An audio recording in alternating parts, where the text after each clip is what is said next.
Good morning students. आज का हमारा टॉपिक है चर राशियां और अचर राशियां। ये बहुत ही जनरल टॉपिक है ना, लेकिन आज इसको कुछ हम डिफाइन करने जा रहे हैं। छोटी क्लास का टॉपिक है।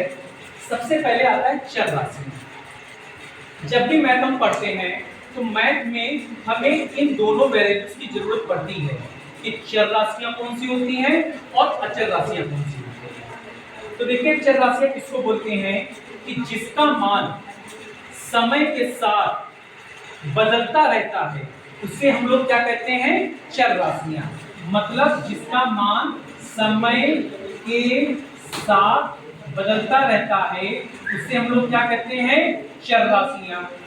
और अचर राशियां क्या होती हैं कि जिनका मान समय के साथ नहीं बदलता है, मतलब चेंज ही नहीं होता है, वो होती हैं अचर राशियां। मतलब जिनका मान समय के साथ बदलता नहीं है तो उसे क्या कहते हैं, अचर राशियां। अब इसको ऐसी बात से समझिए, एक एग्जांपल आपको दे रहे हैं। जैसे कि सपोज करो कि खूंटा है और इस खूंटे से एक आपकी क्या बकरी बंधी हुई है, ठीक है ना। ये आपका क्या है, खूंटा है, ये आपकी बकरी बंधी हुई है। तो कहने का मतलब क्या हुआ कि खूंटा तो आपका एक ही जगह पे फिक्स है ना। ये बकरी क्या होगी, कभी यहाँ होगी, कभी बकरी यहाँ होगी, कभी बकरी यहाँ होगी, कभी बकरी यहाँ होगी। मतलब कहने का मतलब हुआ कि बकरी अपना स्थान बदलती रहती है ना। लेकिन ये खूंटे ने अपना स्थान नहीं बदला, खूंटा वही जगह फिक्स रहा। चेंज क्या हुई, केवल बकरी चेंज हुई। कभी बकरी को हमने यहाँ देखा, कभी यहाँ देखा, कभी यहाँ देखा, कभी यहाँ देखा।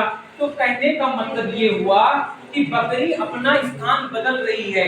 तो इसका मतलब जो बकरी है वो कौन सी राशि है, चर राशि है। क्यों? क्योंकि हमने कहा था कि जो राशियां समय के साथ अपना मान बदलती रहती हैं, उनका मान बदलता रहता है, वो होती हैं चर राशि। और खूंटा क्या है, खूंटा फिक्स है, अपनी एक जगह पे फिक्स है।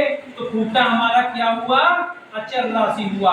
जो हमारा खूंटा हुआ वो हमारा अचर राशि हुआ। तो खूंटा हमारा अचर राशि हो गया और बकरी हमारी चर राशि हो गई।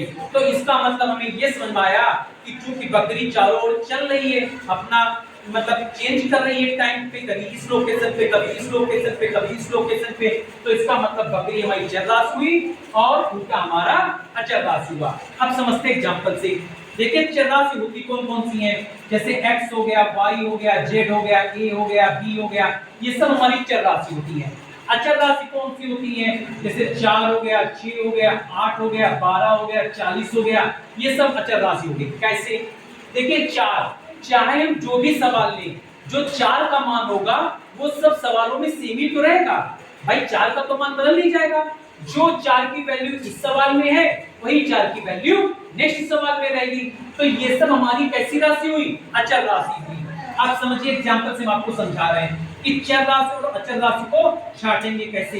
देखिए, जैसे हमने ये डायग्राम बना दिया, ठीक है ना, और ये हमने ले लिया और हमने ये ले लिया। बहुत ही बढ़िया टॉपिक है। हमने ये लिख लिया चर राशि कौन सी है और हमने लिख लिया अचर राशि कौन सी है, ठीक है ना।